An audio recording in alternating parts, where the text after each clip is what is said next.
Semakin menua, entah kenapa, terkadang kita masih merasakan kekosongan. Kita merasa tidak bahagia. Kita merasa bahwa hidup kok gini-gini aja ya. Ditambah, masalah ada aja datangnya, baik dari internal maupun eksternal. Sehingga, hal-hal tersebut membuat kita tidak bahagia. Lalu dikatakan bahwa bersyukur adalah kuncinya. Tapi, apakah kita tahu bagaimana caranya bersyukur? Selamat datang di Menua Bercerita. Banyak cerita yang ingin kita sampaikan, seiring umur kita yang semakin menua. Semoga cerita ini menjadi inspirasi dan juga kasih untuk dirimu dan batinmu. Pada saat membeli buku ini, The Little Book of Gratitude, aku hanya ingin tahu bagaimana cara bersyukur yang baik. Bagaimana hanya dengan bersyukur kita bisa hidup lebih damai, lebih sehat, dan lebih utuh. Tidak pernah aku berpikir untuk membuat video seperti ini. Aku hanya ingin membaca dan menerapkan ilmu dari yang kubaca. Aku hanya ingin tahu bagaimana bersyukur yang baik.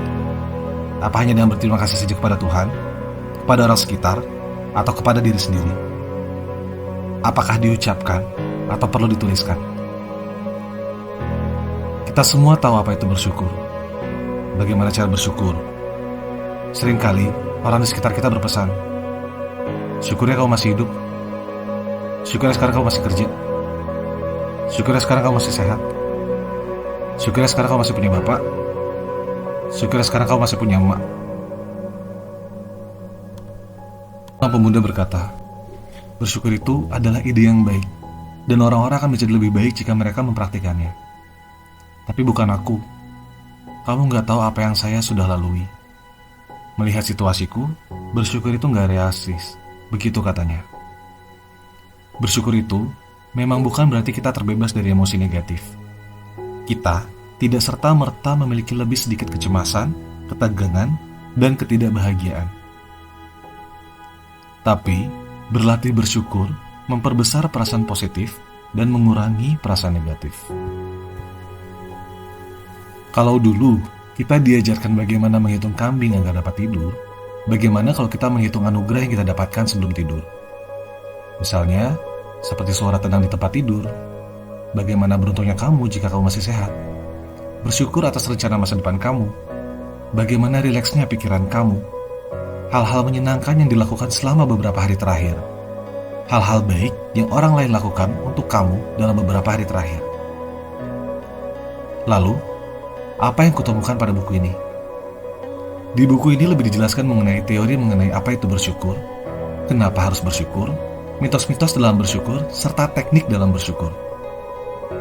Lalu, poin apa yang dapat aku pelajari? Aku baru tahu bahwa otak bisa berterima kasih, karena otak membutuhkan hal yang baru, berbeda, dan tempat yang tidak biasa. Dengan berpergian ke tempat liburan bersama keluarga, tempat spiritual, atau ke sebuah tempat dengan keindahan alamnya, akan membuat kita menjadi semakin bersyukur. Tidak perlu perjalanan yang eksotis atau jauh. Cukup mengambil rute lain saat pergi dan ke tempat kerja, bersepeda daripada menyetir, atau menjelajahi lingkungan sekitar kamu dengan berjalan kaki. Aku juga baru tahu, ada sebuah kondisi gangguan mental yang disebut paranoia, yaitu gangguan mental yang diderita seseorang yang meyakini bahwa orang lain ingin membahayakan dirinya. Maka, ada kebalikan dari gangguan tersebut, yaitu pronoia. Sesuatu yang baik akan terjadi kepadamu, atau kepercayaan bahwa orang lain bersatu untuk membantu kamu. Jadi, orang-orang dengan rasa syukur, yang kita sebut sebagai pronoid, orang yang berpikir tanpa dasar apapun dalam kenyataan bahwa semua orang menyukai mereka. Jadi, begitu penting untuk kita menjadi seorang pronoia. Dan perlu diingat, kita ini hidup sudah dalam kondisi yang negatif. Ketakutan finansial, hubungan yang bergejolak dengan masa depan yang sangat tidak pasti karena banyak ketidaksepakatan dan pertengkaran, pasang surut dan kebingungan, konflik global, dan tantangan kesehatan yang mengancam kita. Kita dibuat lelah oleh mereka secara emosional dan fisik. Untuk mengimbangi kondisi negatif yang konstan tersebut, kita membutuhkan rasa syukur sebagai senjata terbaik kita. sebagai sekutu kita dalam melawan ancaman internal dan eksternal yang merampok kita dari kesenangan yang berkelanjutan. Sekarang, pikirkan 5 hal yang kamu syukuri dan kamu berterima kasih terhadap sumber hal-hal baik yang kamu dapatkan. Tuliskanlah. Jika kamu tidak bisa memikirkan 5 hal tersebut, maka tulislah apa yang berada di pikiranmu. Aku berikan waktu. Sambil menunggu kamu membuat jurnal tersebut atau memikirkannya, aku akan memulai dari diriku yang sudah membuatnya. Selasa 31 Agustus 2021, aku pernah menulis bahwa aku berterima kasih kepada manajerku karena ditraktir Yoshinoya dan The Crepes. Hari Minggu, 29 November 2021, aku jalan-jalan ke Sentul. Lalu, aku bersyukur karena aku menghirup udara segar yang sudah lama tidak aku hirup. Atau, pada 30 Oktober 2021, aku main bowling di BSD dan aku ditraktir oleh temanku. Dan saat itu adalah pengalaman pertama aku main bowling. Ternyata, menuliskan hal-hal yang kita syukuri membantu memperkuat perasaan syukur. Dan membacanya kembali akan menjadi berkat yang membangkitkan rasa syukurmu. Terakhir, ada sebuah teori yang dinamakan The George Bailey Effect, di mana merupakan kondisi psikologikal yang berada pada film It's a Wonderful Life. Seperti ada pasangan menulis tentang cara hidup mereka akan berbeda jika mereka tidak pernah bertemu dengan pasangan mereka. Apa yang mereka hargai terhadap suami atau istri mereka memberikan dampak baik untuk kebahagiaan mereka. Ya, coba saja kamu bayangkan bagaimana jika kamu tidak bertemu pacar kamu saat ini, istri kamu saat ini, suami kamu saat ini, atau tidak bertemu sahabat kamu saat ini. Teknik bagaimana jika?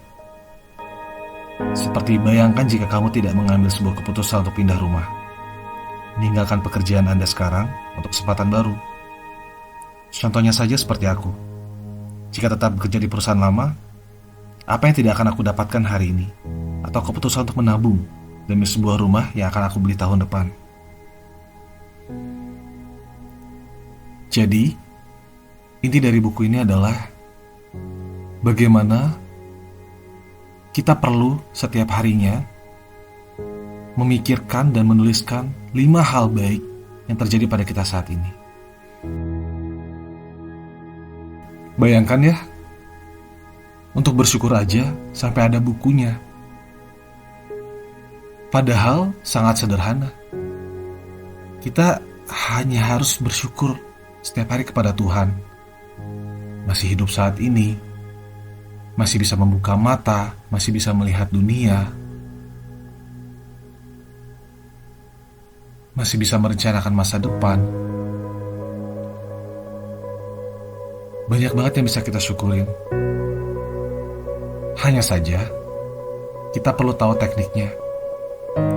Agar di saat kita sedang jatuh, sedang terpuruk, lalu seperti aku yang membaca kembali jurnalku, tiba-tiba aku langsung bisa memanggil kembali perasaan-perasaan bahagia tersebut. Perasaan-perasaan yang terkadang aku suka sedih, terkadang aku merasa hidup tidak adil.